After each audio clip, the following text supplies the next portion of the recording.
ऐसी हवेली जो 1986 में अचानक से खाली हो गई। आज तक उस रात की सच्चाई कोई नहीं जान पाया। नमस्कार दोस्तों, स्वागत है आपका मेरे चैनल में, जहां मैं लाती हूं कुछ ऐसी कहानियां जो कभी न कभी किसी ने अपनी जिंदगी में एक्सपीरियंस किया होता है। तो आज की कहानी भारत के एक ऐसे जगह की है जहां पे सरकारी सर्वे टीम, पुलिस और पैरानॉर्मल रिसर्च तक जाने से डरते थे। एक ऐसी हवेली जो 1986 में अचानक से खाली हो गई। आज तक उस रात की सच्चाई कोई नहीं जान पाया। तो तैयार हो जाइए पूरी कहानी जानने के लिए। तो राजस्थान के बांसवाड़ा जिले के पास एक छोटा सा गांव है कुशलगढ़। गांव के कोने में एक 150 साल पुरानी हवेली है जिसे आज के लोग अंधेरी हवेली के नाम से जानते हैं। ये हवेली हवेली नहीं, इसको रहस्य कहा जाता है। इसके बारे में ये कहा जाता है कि कभी इसमें राठौर परिवार रहा करता था, लेकिन 1986 में एक रात पूरा परिवार हवेली में ही था। लेकिन जब उस हवेली के नौकर अगले दिन सुबह उस हवेली में जाते हैं तो ये देखते हैं कि पूरा हवेली अंदर से बंद है। जितने भी दरवाजे थे वो अंदर से बंद थे, लाइटें जल रही थी और रसोई में खाना बना हुआ था, पर परिवार का कोई सदस्य वहां दिखाई नहीं दे रहा था। ऐसा लग रहा था जैसे सब हवा में गायब हो गए हैं। इस घटना के बाद राजस्थान सरकार ने 1987 में एक सर्वे टीम भेजी।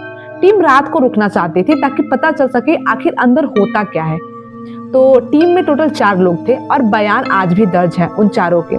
पहली रात में ये होता है कि रात के 9 बजे अचानक हवेली की दूसरी मंजिल पर एक छोटे से बच्चे की रोने की आवाज आई। टीम का एक सदस्य टॉर्च लेकर ऊपर गया। 5 मिनट बाद उसकी चीखने की आवाज आई, मेरे पीछे कोई है, दरवाजा खोल। लेकिन टीम जब सीढ़ियों पर पहुंची तो वहां से आदमी गायब था। उसके बाद से उस आदमी का आज तक पता नहीं चला कि वो गया कहाँ। फिर अगले दिन सुबह होती है और वो सर्वे टीम डिसाइड करती है कि अब वो गांव में जाएगी और पता करेगी। तो अगले दिन सर्वे टीम गांव में निकलती है। गांव में उन्हें एक बूढ़ी औरत मिलती है, जमुना चाची। तो जमुना चाची बताती हैं कि वो बचपन में उस हवेली में खेला करती थी। थोड़ी और पूछताछ के बाद जमुना चाची हवेली के कुछ ऐसे रहस्य बताती हैं जो चौंकने वाले थे। तो जमुना चाची कहती हैं, हवेली में एक ऐसी कोठरी है जहां हवा भी बिना इजाजत के नहीं जाती। अगर सच जानना है तो उस कोठरी का ताला खोलना पड़ेगा। वो कोठरी कम से कम 50 सालों से बंद है। उसके बाद रिसर्च टीम ने 5 साल बाद 1992 में हिम्मत की और कोठरी का ताला तोड़ा। जब दरवाजा खुला तो अंदर बिल्कुल अंधेरा था, जैसे दशकों से धूप नहीं देखी। दीवारों पर अजीब अजीब निशान थे, खून के निशान थे, कहीं नाखून के निशान थे। धीरे धीरे उस कमरे से अजीब सी बदबू आने लगी।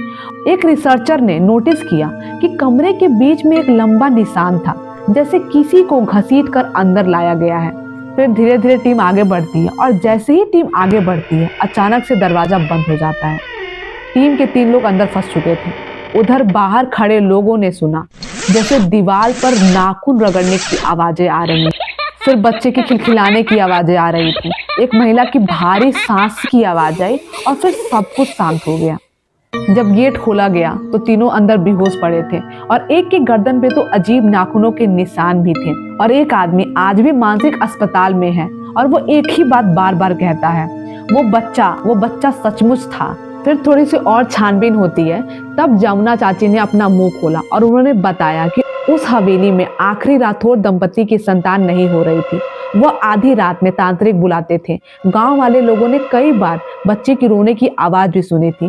हालांकि उस हवेली में कोई बच्चा था ही नहीं। आसपास के पड़ोसियों ने बताया उसके पति बीमार रहते थे, पत्नी पागल होने लगी थी और घर में अजीब अजीब चीजें दिखने लगी थी। और एक रात दोनों लापता हो गए।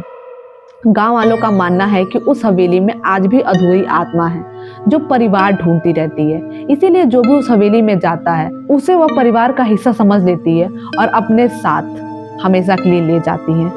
अगर आप गूगल पे सर्च करेंगे तो आज भी कुशलगढ़ की हवेली वहीं पे खड़ी है।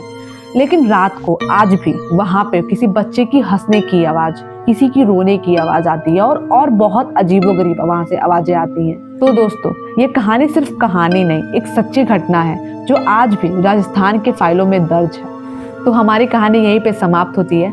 अगर आपको कहानी अच्छी लगी हो तो मुझे कमेंट में जरूर बताइएगा। फिर मिलते हैं अपनी अगली कहानी के साथ। तब तक के लिए शुभ रात्रि, गुड नाइट।